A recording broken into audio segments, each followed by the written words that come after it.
Hi folks, it's Randy here. Just wanted to give you a quick overview about how to find a summary of your forum discussions and posts. So if you go onto the home page, you can click on your name and go to profile.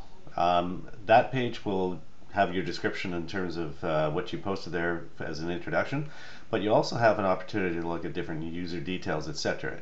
Under miscellaneous, we're not doing blog entries in this, but you can have a look at a compilation of all your forum posts or discussions that you started. These are the list of discussions that I've started here in this particular course area, which is helpful to tell you, how many did you actually start that were original. As when you're assessing participation, that might be a condition in your course that you want people to have originated certain posts, so that way you can also have a summary of that. And here's a place where you can actually get a summary of all of your posts made in the course. You see it's 6 different pages. For me, and it's listed from most recent to the oldest. So you can go back and take a look and review your posts that you started. If you want to see the post in context, you just simply click on see the post in context that's there, or to show the parent of the particular post. As an instructor, what I do is I pull the data logs from the LMS, and you have access to the data logs as an instructor. We don't here in this particular course. But this is a shot of what I did in my 502 course. So Desire to Learn is the platform that we were using there. So I could list the number of posts, the number of replies, the number of forum posts that were read. So that data, quantitative data, comes out of the LMS for me. At the same time, Desire to Learn also gives me a readout of the number of content pages that were actually clicked on by the individual. So I can roughly, and it comes out as a percentage. So we have one person that actually clicked on, looked at everything.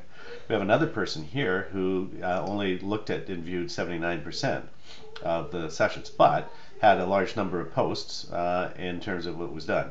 There's someone here who actually, they read a lot of posts, which means they actually clicked on them to go to that particular post.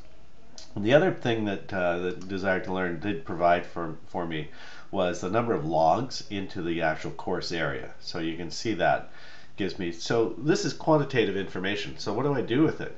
Well, it's not about the quantity necessarily as the quality. So how do we balance that off? Well, that's the rubric, and I've shared this rubric with you if you want to use it, in how I go and start to assess that information. So rather than having to go through all of the actual reread forum posts for individuals, my rubric around participation really talks about their presence both online, and we do some synchronous events as well. So I use that as part of the criteria as well, whether they made it to class sessions, how often they logged in, how many forum posts, all that sort of stuff in terms of their presence.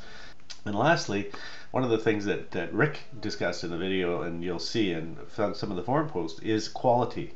So I don't use the term quality, I use disposition. So I use that rubric to reflect on their involvement, their engagement with others, their ability in terms of how they've constructed their responses and replies in posts, etc. So what we want you to do in this week is to use those simple little steps and tools, go back and look at all of your own posts in this course, and do some assessment of yourself, self-assessment. Post your thoughts if you want to in the forum that's available for you.